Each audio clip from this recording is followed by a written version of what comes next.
রং করা হচ্ছে কারণ এই যে আন্দোলন চলাকালীন আমরা যে শুরু করছিলাম সব জায়গায় লিখে দিয়ে আসছিলাম, যার জন্য যে ক্ষতিগুলো হয়েছে আমাদের দ্বারা, এখন তো আমাদের দাবি তো পূরণ হয়েছে, তো শহরটা আমাদেরই, তো এগুলো আমাদেরই ঠিক করতে হবে। যার কারণে আমরা দেয়ালে এগুলো সব নতুন করে রং করছি। আর যেগুলো হয়েছে এতদিনের আন্দোলনে চলাকালীন, যে কয়জন আহত হয়েছে, শহীদ হয়েছে, বা মিছিলের যে স্লোগান যা ছিল, সবাই সেগুলোই চেষ্টা করছে দেয়ালগুলোতে ফুটায় তোলার।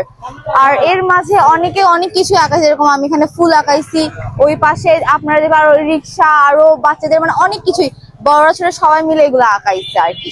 সেই জন্য এখানে আসার মূল উদ্দেশ্যটা হচ্ছে যে এই যে আমাদের ছাত্ররা যে এতগুলো প্রাণ ঝরিয়ে শেষ পর্যন্ত স্বাধীনতা আনতে পেরেছে, এটার একটা বিজয়ের কি বলবো, একটা মানে উদযাপন কে ঘিরে আমাদের এখানে সবাই মিলে একত্রিত হওয়া।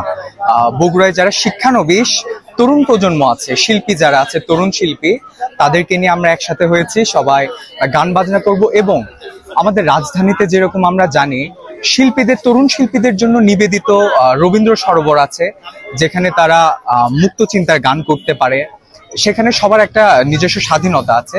ওরকম একটা স্থান যেন আমরা বগুড়ায় করে নিতে পারি, সেই উদ্দেশ্যে আমাদের এখানে আসা। দেশব্যাপী বৈষম্য বিরোধী ছাত্র আন্দোলনে আমাদের যে সকল ছাত্র ভাই বোনেরা দেশ গড়ার জন্য আন্দোলনে নেমেছিল, এই আন্দোলনে যারা শহীদ হয়েছে তাদের আত্মার মাগফিরাত কামনার জন্য দোয়া, এবং আমাদের এলাকায় এই চক্কাকাস্তার একজন শহীদ কমরউদ্দিন পুলিশের গুলিতে নিহত হয়েছে, তার স্মরণে আমরা এই রাস্তাকে তার নামে নামকরণ করেছি। এবং শহীদদের জন্য আমরা আজকে এলাকায় বৃক্ষরোপণ কর্মসূচি দিয়েছি বগুড়া ইউথ ফোরামের আয়োজনে।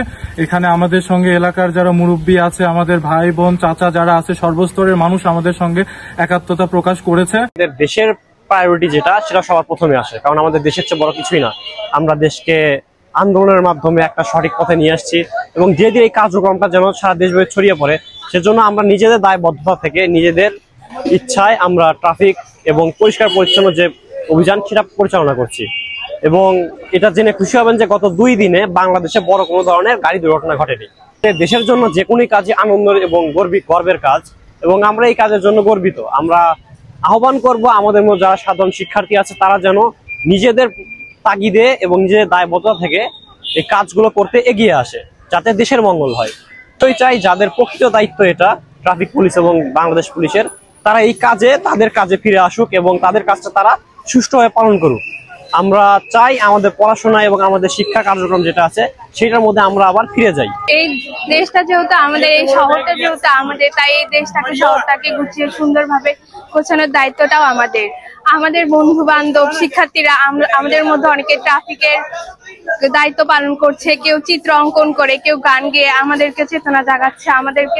আমরা এখন অনেক সংগ্রামের মাধ্যমে স্বাধীনতা লাভ করেছি। এখন আমাদের দেশ স্বাধীন, এখন আমাদের স্বাধীনভাবে আমরা কথা বলতে পারতেছি, ঘুরতে পারতেছি, সবকিছু করতে পারছি। নিজেদের অধিকার হচ্ছে যে আমরা চাই এখন যেন প্রতিষ্ঠিত হয়। এখন পর্যন্ত যেটা হচ্ছে সেটা হচ্ছে যে বলতে গেলে দেশ মেরামত চলছে, এখনো মেরামতের কাজ চলছে, এবং সমগ্র ছাত্রছাত্রী থেকে শুরু করে সর্বস্তরের মানুষ আমাদেরকে সহযোগিতা করে আসতেছে। যেমন হচ্ছে যে বিগত কয়েকদিন ধরে ট্রাফিকের যে কাজ যেটা হচ্ছে, ট্রাফিক কিন্তু আমরা সকাল থেকে শুরু করে রাত অবধি পর্যন্ত আমরা কিন্তু ট্রাফিক নিয়ন্ত্রণ করার চেষ্টা করতেছি। যেখানেই যানজট সেখানেই শিক্ষার্থী, তার সাথে যে ওয়ালগুলো যেগুলো নষ্ট হয়ে গেছে, আমাদের পৌরসভার এরিয়া থেকে শুরু করে আমরা এর বাইরে পর্যন্ত শিক্ষাঙ্গন, রাস্তা, ফুটপাথ, যত যা কিছু আছে, আমাদের এখানে গ্রাফিটি চলতেছে। কারণ আসলে আমরাই পরিবেশটাকে সুন্দর করব, এই প্রত্যাশা নিয়ে আমরা এখানে আসছি। এবং যেহেতু দেশটা মেরামতের কাজ চলতেছে এবং ড্রাইভার আমরা নিয়েছি, তো এইভাবে করে আমাদের চলতে থাকবে। সেই সাথে আমাদের নিরাপত্তার যে ব্যবস্থা যেটা, সেটা হচ্ছে যে প্রত্যেকটা মানুষ তার গণতান্ত্রিক অধিকার হচ্ছে নিরাপত্তা, এবং এই নিরাপত্তা দেওয়ার জন্য আমরা 24 ঘন্টা, আমরা ছাত্রছাত্রী আমরা সবাই প্রস্তুত। রাত্রেবেলা ছাত্রদের থাকা হয়, এবং দিনের বেলা ছাত্রীরা যতটুকু পারে, শুধু ছাত্রী না, তার সঙ্গে তার গার্জিয়ান যতটুকু যে পারে, সর্বস্তরের মানুষ আমাদেরকে সহযোগিতা করে। এবং নিরাপত্তার জন্য আমরা রাত্রেবেলা পেট্রোলিং করি, আমরা বিভিন্ন এরিয়া ভাগ করে দিয়ে দেই, সেখানে আমরা রাত্রেবেলা ফুড অ্যালাউন্সের ব্যবস্থা করি। আমাদের সাধ্যে যতটুকু করার আমরা আমাদের সর্বোচ্চটা করে যাচ্ছি। দেখা যাচ্ছে যে এই ছেলেপেলেগুলা এরা 24 ঘন্টার মধ্যে হয়তোবা সর্বোচ্চ 3 ঘন্টা হয়তোবা ঘুমানোর সুযোগ পাচ্ছে, এর বেশি আমাদের কাছে হচ্ছে না। কিন্তু যেহেতু আমরা দায়ভার নিয়েছি, আমরা শেষ পর্যন্ত আমরা দেশটাকে মেরামত করে একটা সুন্দর একটা পরিবেশে নিয়ে যেতে চাই। আমাদের কাজ কিন্তু পর্যায়ক্রমে চলতেছে, এখন স্টার্টিং। এটা কিন্তু আমাদের স্বাধীনতা এখনো কোনো কিছু না, এটা আমাদের স্টার্টিং।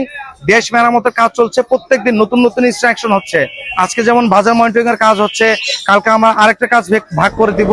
এইভাবে করে করে পর্যায়ক্রমে পুরো বগুড়া জেলাটাকে আমরা একদম মনের মতো করে আমরা গোছায় নেব।